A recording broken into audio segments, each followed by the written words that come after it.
So hello student, अब हम start करने जा रहे हैं एसक्यूएल और डेटाबेस के बारे में। सबसे पहले हम एसक्यूएल के बारे में समझ लेते हैं। स्ट्रक्चर्ड क्वेरी लैंग्वेज, इसका यूज़ होता है, इसे एक डेटाबेस लैंग्वेज कहा जाता है और ये इसका यूज़ करते हैं हम आरडीबीएस में, रिलेशनल डेटाबेस मैनेजमेंट सिस्टम में।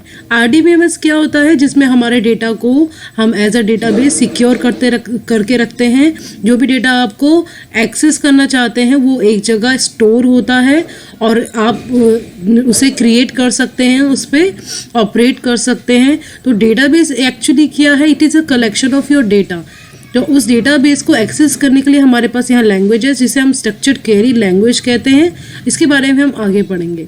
स्ट्रक्चर्ड क्वेरी लैंग्वेज एक बहुत ही हाई स्पीड और फास्ट लैंग्वेज है और प्लेटफॉर्म इंडिपेंडेंट है। प्लेटफॉर्म इंडिपेंडेंट का मतलब यहाँ ये होता है कि जो भी कोड आप एक सिस्टम में बनाते हैं उस कोड को आप अलग सिस्टम में या दूसरे सिस्टम्स में यूज़ कर सकते हैं। इतनी इजी लैंग्वेज है, इसमें आपको कोई प्रोफेशनली कोडिंग स्किल की ज़रूरत नहीं होती है। चलिए आगे बढ़ते हैं। तो आगे बढ़ने से पहले हम डेटा टाइप जान लेते हैं। मायस्क्यूएल में जो डेटा टाइप्स होते हैं वो होते हैं CHAR कैरेक्टर, यानी जो भी आप स्ट्रिंग टाइप के या टेक्स्ट टाइप का यूज़ कर रहे हैं वो कैरेक्टर में आता है CHAR। वैसे ही वर्ड होता है, इसके दोनों में क्या डिफरेंस है वो मैं आपको आगे बताऊंगी। वैसे ही integer, small int, float, decimal के लिए, डेट यहाँ पे एक फॉर्मेट है, ईयर, मंथ और डे का। तो इस टाइप से ये जो टेबल्स मैंने दिए हैं ये डेटा टाइप्स और उसके डिस्क्रिप्शंस के बारे में है। तो जैसे जैसे आगे हम ये डेटा टाइप्स यूज़ करेंगे वैसे वैसे आपको ये इसके बारे में समझ आता रहेगा। नेक्स्ट है एडवांटेज क्या होता है डेटाबेस का। डेटाबेस क्यों क्रिएट करने की ज़रूरत है। अगर ऑलरेडी हमने टेबल क्रिएट करके डेटा सेव किया है तो हमें यहाँ डेटाबेस की क्या ज़रूरत पड़ती है। तो डेटाबेस के कुछ एडवांटेजेस होते हैं। First is reduce redundancy. Redundancy का मतलब होता है डुप्लीकेसी ऑफ द डेटा, मतलब आपका जो डेटा है वो बार बार उसकी कोई डुप्लीकेट कॉपी ना बने। जैसे वो एक ही डेटा है वो अलग अलग जगह बार बार सेव ना हो, तो वहाँ पे वो रिडंडेंसी को रिमूव करने के लिए, रिड्यूस करने के लिए डेटाबेस का यूज़ होता है। डेटाबेस का मेन इंपॉर्टेंट यूज़ होता है एज अ डेटा इनकन्सिस्टेंटी, यानी डेटा जो भी सेव्ड है आपके डेटाबेस में वो बिल्कुल एक्यूरेट होना चाहिए, डेटा कंसिस्टेंट होना चाहिए। Then facilitates data sharing. अगर आपके डेटाबेस में डेटा सिक्योर है तो आप इजीली डेटा को शेयर कर सकते हैं। नेक्स्ट इज डेटा सिक्योरिटी, जो मोस्ट इंपॉर्टेंट पॉइंट होता है। जो आपका अपना डेटाबेस है, हर कोई चाहता है कि वो कोई इलीगली कोई एक्सेस ना करे, तो वहाँ पे ज़रूरत पड़ती है data security. Next is integrity can be maintain. Integrity का मतलब एक्चुअली ये होता है कि आपका डेटा, अगर आप इंटीग्रिटी की बात करें तो डेटा, उसी में डेटा रिडंडेंसी भी आ जाता है और उसी में डेटा सिक्योरिटी भी आ जाता है। और आपका जो एक डेटा है वो अगर एक जगह सेव है और उसकी ज़रूरत और जगह होती है तो वो एक ही जगह सेव करे, यानी जब कोई और जगह उसको ज़रूरत पड़े तो वो एक ही जगह से एक्सेस हो। जैसे रोल नंबर या स्टूडेंट्स के नेम है तो वो लिस्ट एक जगह सेव्ड है तो वो उसको बार बार सेव करने की ज़रूरत ना पड़े, जिससे क्या होता है आपकी मेमोरी ज़्यादा यूज़ होती है। तो डेटाबेस क्या हुआ, database is a collection of inter related data, मतलब जो भी डेटाबेस में डेटा होगा वो एक दूसरे से रिलेटेड होगा ना। Database is a collection of information that organized so that it can be easily accessed। Database में अगर डेटा प्रॉपरली ऑर्गेनाइज्ड है, मैनेज्ड है, तो उसे इजीली एक्सेस कर सकते हैं, रिट्राइव कर सकते हैं। और आपके पास जैसे एक मैंने यहाँ एग्जांपल दिया है स्कूल का डेटाबेस।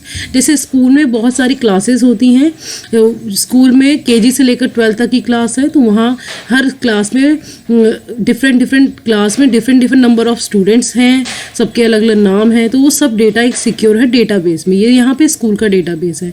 अब हमें जिस क्लास का डेटा चाहिए, जैसे हमें क्लास 10th का डेटा चाहिए तो मैं क्लास 10th पे जाके ही उसे एक्सेस करूँगी। तो अगर प्रॉपरली ऑर्गेनाइज है मेरा डेटा तो मुझे ऐसा नहीं पूरे डेटाबेस में सर्च करने की ज़रूरत नहीं, मैं only I will go to the class 10th database and I will access it.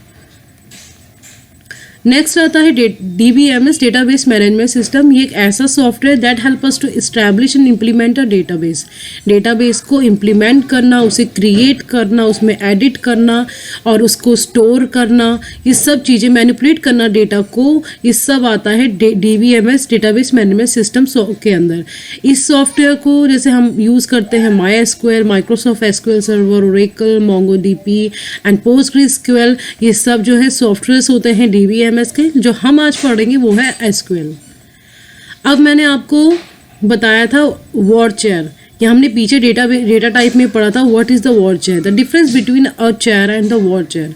दोनों के बीच में क्या डिफरेंस होता है, सिर्फ छोटा सा डिफरेंस है। दोनों के लिए हम स्ट्रिंग के लिए यूज़ करते हैं, यानी अल्फ़ाबेट जहाँ ज़रूरत है वहाँ यूज़ करते हैं, बट कैरेक्टर क्या होता है, यानी चेयर क्या होता है, फिक्स लेंथ का होता है, और वर्ड चेयर हमारा वेरिएबल लेंथ का होता है। यहाँ नीचे एग्जाम्पल में देखिए, यहाँ HEY है,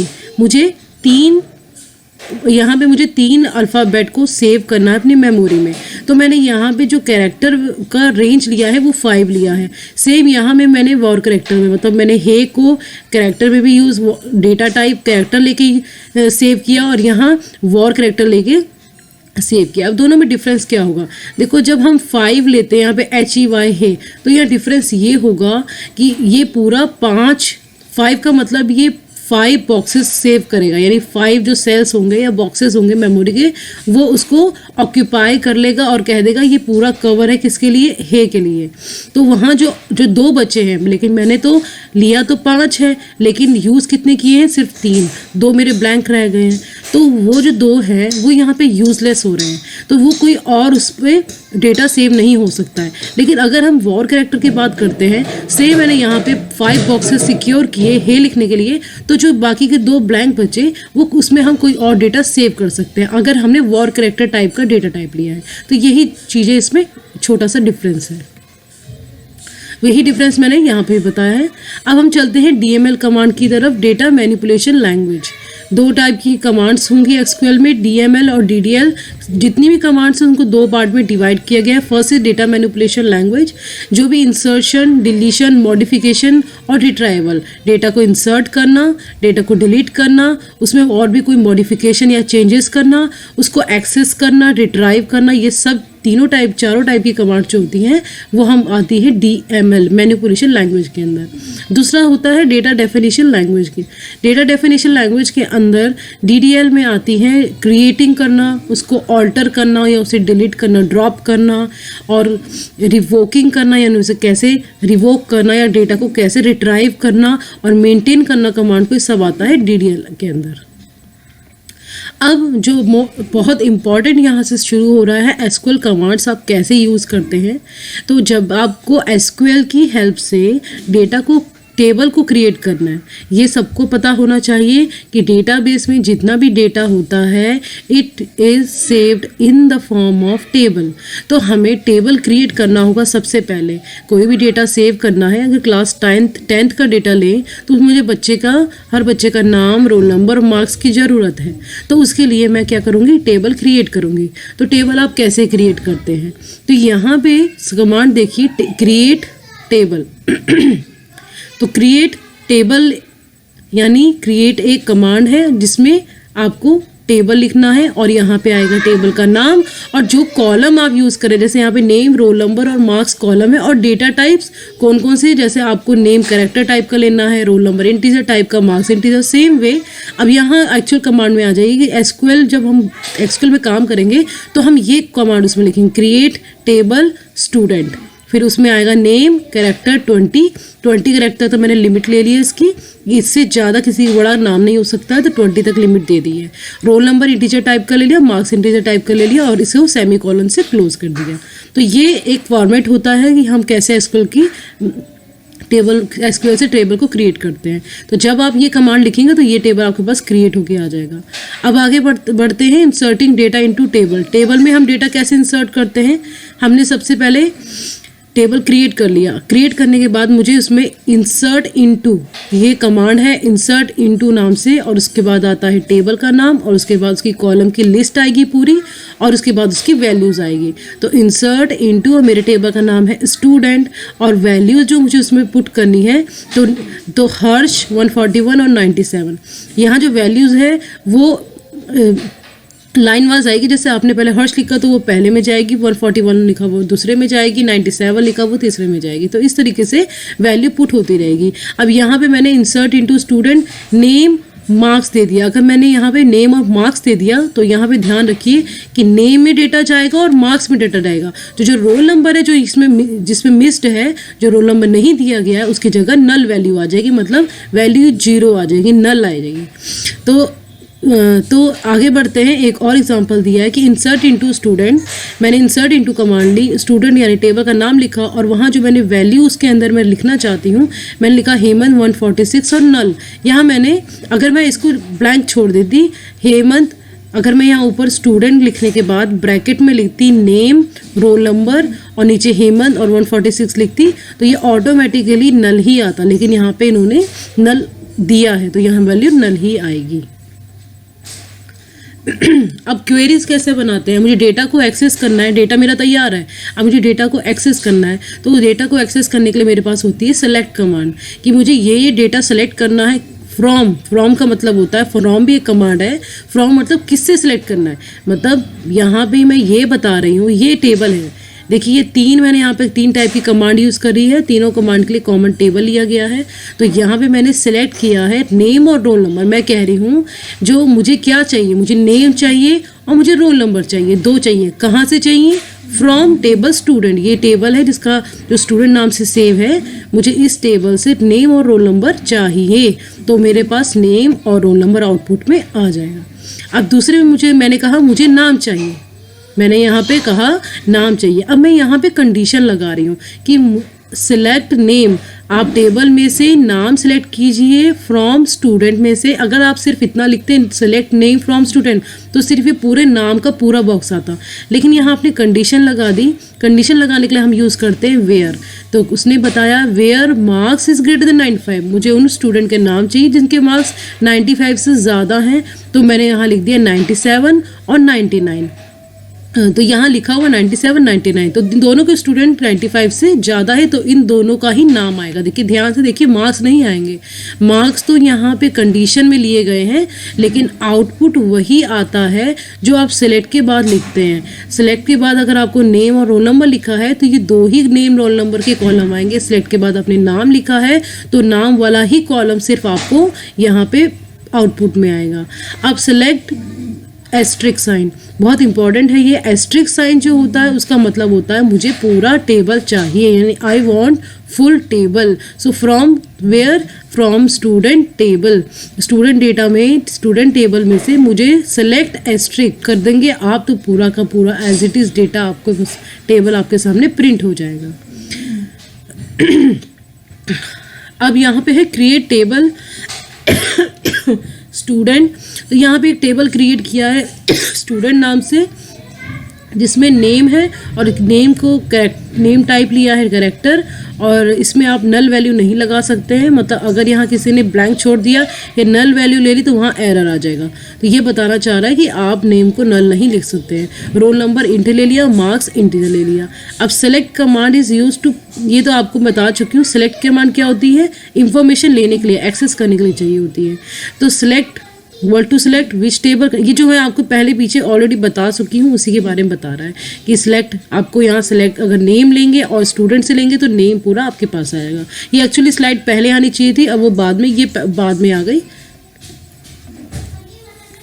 अब हमारे पास है लाइक कमांड का क्या यूज़ है। तो यहाँ देखिए, सब एग्जाम्पल से लेते हैं। मेरे पास एक टेबल है, मैंने सेलेक्ट नेम, मुझे क्या चाहिए? नेम चाहिए। फ्रॉम कहाँ से? स्टूडेंट, जहाँ नाम क्या है? लाइक एच, और यहाँ पे है परसेंटेज का साइन। ठीक है, यहाँ पे कुछ मिसप्रिंट है क्योंकि नेम NAME कैपिटल में ही आना चाहिए था, एन कैपिटल आना चाहिए था यहाँ पे। तो सिलेक्ट नेम, मुझे नेम चाहिए अपने स्टूडेंट टेबल में से उन बच्चों के वेयर नेम, जहाँ नाम क्या है? लाइक H%, जहाँ नाम क्या है? नाम का पहला अल्फ़ाबेट H होना चाहिए और बाद में कुछ भी हो। परसेंटेज का मतलब है बाद में जो भी लिखा हो वो मैटर नहीं करता, लेकिन जो पहला अल्फ़ाबेट है वो कैपिटल H ही होना चाहिए। अब मैं अपने डेटा की तरफ जाती हूँ तो मैं ढूंढती हूँ, सर्च करती हूँ, तो यहाँ देखिए कि कैपिटल H पहला और कैपिटल H ये है, बाकी सब में क्या लिखा है डजेंट मैटर, तो ये दोनों प्रिंट हो जाएंगे। बिल्कुल उसी की तरह सेलेक्ट नेम, मुझे नेम सेलेक्ट करना है अपने टेबल में से जहाँ नेम क्या है।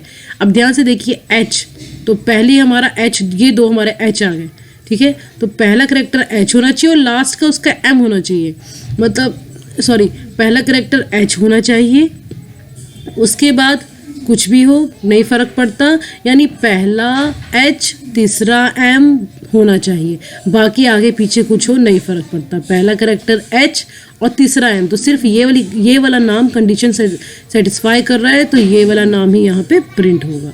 और इसी तरीके से ये अब यहाँ पे दो कंडीशन दी है कि हमें वो नाम चाहिए जिसका एंडिंग T से होती हो और वो नाम चाहिए जिसका मिडल में GH आता हो, मतलब यहाँ तीनों में से देखिए एंडिंग सिर्फ इस वाले की T हो रही है तो ये नाम तो आ गया, और दूसरा GH, अब ढूंढो GH कौन सा है, यही राघव एक नाम है जिसके बीच में GH आता है, तो ये दोनों नाम प्रिंट आ जाएंगे, मतलब ये कंडीशन दी गई है तो ये कैसे इस टाइप का डेटा आपको सिलेक्ट करना है। अब आपको स्टूडेंट लेने हैं जिसका क्या है, जिसका पहले कुछ भी हो, ठीक है, A और उसके बाद बीच में कुछ भी हो और S आए, मतलब इस टाइप के फॉर्म में आए, A कैरेक्टर आए, आगे कुछ भी आए और फिर उसके बाद A हो, फिर बीच में कोई स्पेस हो, फिर S हो, मतलब इस फॉर्म में हो तो ये आ जाएगा। वैसे ये जो लास्ट वाला एग्जांपल दिया ये कुछ इसमें है कुछ गड़बड़, चलिए इसके आगे बढ़ते हैं। अब आपको डेट यूज़ करना चाहते हैं अपने टेबल में, तो टेबल का नाम लिखकर और टेबल का कॉलम का नाम लिखकर उसमें आप डेट मेंशन कर दें कि डेट टाइप का डेटा टाइप हम यूज़ कर रहे हैं। तो क्रिएट टेबल ट्रांजैक्ट, एक ट्रांजैक्ट टेबल नाम के मैंने क्रिएट किया जिसमें ट्रांजैक्शंस हैं किसी एम्प्लॉय की कि किस डेट को उसके अकाउंट में क्या ट्रांजैक्शन हुई है। तो जैसे आपने बैंक में तो देखा ही होगा या गूगल पे वगैरह हम चलाते हैं, तो जब हम उसमें अपना डेटा चेक करते हैं तो इस तरीके से ये आता है कि इस डेट को इतने पैसे आपके अकाउंट में आए हैं, या तो प्लस लिखा आता है या ब्लैंक आता है, तो यानी उसके अकाउंट में आए हैं, और यहाँ माइनस लिखा है इसका मतलब इसके अकाउंट से इतने पैसे कटे हैं। तो ट्रांजैक्ट अमाउंट इंट, अमाउंट नाम का एक फील्ड ले लिया जो इंटीजर टाइप का है, डेट नाम का एक फील्ड ले लिया जो डेट टाइप का है। देखिए इसमें कंफ्यूज मत होइए, यहाँ पे DATE डेट एक डेट फील्ड नेम है यानी कॉलम नेम है, और जो साथ में डेटा टाइप है वो डेट टाइप का है, तभी वो डेट का फॉर्मेट देगा, अदरवाइज वो डेट का फॉर्मेट नहीं देगा। अब इसमें मैंने इंसर्ट क्या करना है आपको, वैल्यू मैंने 10,000 और ये डेट इंसर्ट करी तो वो डेट की फॉर्म में से एज इट इज़ प्रिंट कर देगा। ऐसी मैंने दूसरी जो वैल्यू इंसर्ट करी तो -3,000, इस टाइप से डेट का यूज़ करते हैं। नेक्स्ट आता है SQL join. SQL join is a query that fetches data from two or more table whose record are joined with one another based on a condition। तो पहले एग्जांपल से समझते हैं कि SQL join क्या होता है। एक ऐसी क्वेरी है जिसे क्या करते हैं, जिसमें से आप डेटा को एक्सेस कर सकते हैं जहाँ दो और दो से ज़्यादा जो टेबल का रिकॉर्ड है वो ज्वाइंट है और मुझे उन दोनों ज्वाइंट टेबल में से रिकॉर्ड चाहिए। जैसे मैंने यहाँ पे सिलेक्ट एट्रीब्यूट फ्रॉम टेबल 1, 2, 3 और where joint condition of table. अब यहाँ कंडीशन क्या बता रहा है कि मुझे ये एट्रीब्यूट चाहिए, मतलब मुझे सेलेक्ट करना है टेबल में से नाम, मार्क्स और एडमिशन नंबर। कौन से टेबल से, टेबल 3 टेबल है यहाँ पे, एक टेबल का नाम नहीं 3 टेबल का नाम है, यानी आप तीनों टेबल में चेक करके उनको कंडीशन ज्वाइन कंडीशन ली गई है। अब जैसे फ्रॉम स्टूडेंट लिस्ट, स्टूडेंट और लिस्ट नाम के दो अलग अलग नाम के टेबल हैं जिसमें से मुझे नाम, मार्क्स और एडमिशन नंबर चाहिए, जहाँ कंडीशन क्या है कि स्टूडेंट का जो नाम है वो लिस्ट के नाम के इक्वल होना चाहिए, मतलब जो सेम नाम स्टूडेंट में होगा सेम नाम लिस्ट में होगा, उसी का मुझे नाम, मार्क्स और एडमिशन नंबर चाहिए। तो चलिए एक और इसमें आती इन और हैविंग। तो इन और हैविंग कैसे यूज़ होता है, ये मेरे पास एक टेबल है और इन कंडीशन यहाँ हम यूज़ करेंगे। हम सबसे पहले हम सेलेक्ट करेंगे, सेलेक्ट का यूज़ करके हम बताएंगे कि हमें रोल नंबर और मार्क्स चाहिए, टेबल कौन सा है, स्टूडेंट है, जहाँ जो नाम है वो हर्ष, सूरज या खुशी होना चाहिए, मतलब जो टेबल में नेम होने चाहिए वो ये तीनों होंगे। तो ये उनमें ये तीनों होंगे तो ही डेटा मुझे मतलब कहने का मतलब है कि मुझे सिर्फ इन तीनों स्टूडेंट का रोल नंबर और मार्क्स चाहिए। तो मेरे पास जो टेबल है उसमें तो हर्ष तो है, पर सूरज नहीं और खुशी भी नहीं है, तो इन दोनों को वो अवॉइड करेगा। इसका कोई डेटा हमें आउटपुट में नहीं देगा, सिर्फ और सिर्फ हर्ष का डेटा हमें मिलेगा, क्योंकि जो चीज़ इसमें पूछी गई है या कंडीशन दी गई, जब वो कंडीशन ही नहीं है हमारे पास तो वो कंडीशन वहीं पे रिमूव हो जाएगी, उससे कोई फ़र्क नहीं पड़ेगा। लेकिन जो सेटिस्फाई करा, जैसे हर्ष को एग्री होगा इस कंडीशन से, तो वो आ गया। अब नेक्स्ट है, मुझे चाहिए मार्क्स और काउंट मार्क्स चाहिए। देखिए काउंट मार्क्स का मतलब होता है कि कितने फील्ड हैं। जैसे एग्जांपल के लिए कि मुझे मार्क्स और काउंट मार्क्स चाहिए उन स्टूडेंट के, मार्क्स का काउंट करिए उन स्टूडेंट का जिसने ग्रुप बाय मार्क्स, यहाँ पे ग्रुप बाय मतलब मार्क्स में ही चेक करेगा। ग्रुप बाय का मतलब बता दिए, पूरा ग्रुप है जो मार्क्स का, ये मतलब पूरे मार्क्स में चेक करेगा। Having count marks is greater than 1 यानी अगर एक से ज़्यादा बार किसी एक बच्चे के मार्क्स रिपीट हो रहे हैं तो ही वो उसे प्रिंट करे, अदरवाइज प्रिंट ना करे। मतलब जैसे मैंने मार्क्स लिया, देखिए यहाँ पे 2 ही बच्चों के मार्क्स रिपीट हो रहे हैं। अगर राघव का मार्क्स जो है सिर्फ 1 टाइम आ रहा है, लेकिन कंडीशन कह रही है 1 से ज़्यादा चाहिए, तो 97 का 1 से ज़्यादा है, तो इसलिए काउंट मार्क्स बताएगा कितना है, 2 टाइम्स। अगर एक और डेटा होता, किसी पूजा नाम होता या उसका रोल नंबर होता और उसका भी 97 होते मार्क्स, तो यहाँ पे 2 की जगह 3 आता और मार्क्स 97 दिखाता। अब एक और इसमें ग्रुप बाय, काउंट, डिस्क्राइब और डिस्टिंक्ट। तो सबसे पहले ग्रुप बाय देख लेते हैं। ग्रुप बाय का मतलब यही होता है कि आपको उस मार्क्स वाले ब्लॉक में चेक करना है। मुझे मार्क्स और काउंट करना है पूरे टेबल में। एस्ट्रिक का मतलब है पूरे टेबल में आपको चेक करना है। From student group by marks, तो यहाँ 97 और 99 है, तो जो रिपीट वाला वो नहीं आएगा, तो ये यहाँ बता दिया जाएगा कि 97 ऑलरेडी रिपीट हो चुका है, यानी 2 टाइम्स। अगर हम काउंट करें तो 97 मार्क्स 2 बच्चों के आए हैं, 99 सिर्फ 1 बच्चों के आए हैं। ऐसे ही डिस्टिंक्ट मार्क्स आए हैं, मतलब फ्रॉम स्टूडेंट। डिस्टिंक्ट का मतलब होता है कि मार्क्स जो है अगर रिपीट हुए हैं तो भी वो 1 टाइम ही प्रिंट होके आए। मतलब मार्क्स यहाँ पे अगर 97 या 99 भी रिपीट होता तो ही सिर्फ 99 एक ही बार शो करता। मतलब बच्चों के जो मार्क्स हैं 97 है या 99 है, अगर 97 रिपीट है तो वो नहीं आएगा। ऐसे डिस्क्राइब कमांड का मतलब होता है कि वो पूरे फील्ड में पूरे टेबल में जो फील्ड यूज़ हुए यानी कॉलम यूज़ हुए हैं उन्हें शो करेगा। फिर वो किस टाइप के हैं शो करेगा, क्या उसमें कोई नल वैल्यू है या नहीं वो शो करेगा, क्या की है या एक्स्ट्रा में क्या है, तो ये सब चीज़ें पूरे टेबल को डिस्क्राइब कर देगा। अब हमारे पास दूसरी कमांड है ऑल, डिस्टिंक्ट और between. All, select all name from student. बहुत सिंपल है कि ऑल का मतलब है स्टूडेंट के सारे नेम की लिस्ट को हमारे सामने प्रिंट करा दें। Select distinct marks from student, ये जैसे हमने पहले यूज़ करा था डिस्टिंक्ट, सेम वही वर्क है कि डिस्टिंक्ट मतलब जो अलग हैं, जो सेम आ रहे हैं वो हमें नहीं प्रिंट कराने हैं। सिलेक्ट एस्ट्रिक यानी मुझे पूरा टेबल प्रिंट कराना है, लेकिन कंडीशन दी गई है कि बिटवीन 90 और 90 उन्हीं बच्चों के पूरा टेबल में से मतलब पूरे टेबल में से वही प्रिंट होगा जिसके मार्क्स 90 और 98 के बीच में हैं। तो यहाँ पे सिर्फ 2 ही हैं यहाँ पे 2 हैं जिनके 90 और 98 के बीच में मार्क्स हैं। मतलब बिटवीन यहाँ पे जो कमांड यूज़ करी गई है। नल और ऑर्डर बाय का कि नल से अगर आप किसी को नल से एक्सेस करना चाहते हैं, 2 जगह यहाँ पे नल है, तो बता रहे हैं कि मुझे नेम और रोल नंबर उन स्टूडेंट के चाहिए जिनके मार्क्स नल हैं। तो यहाँ पे किसके मार्क्स नल हैं? हेमंत के सिर्फ, तो हेमंत के ही आएगी।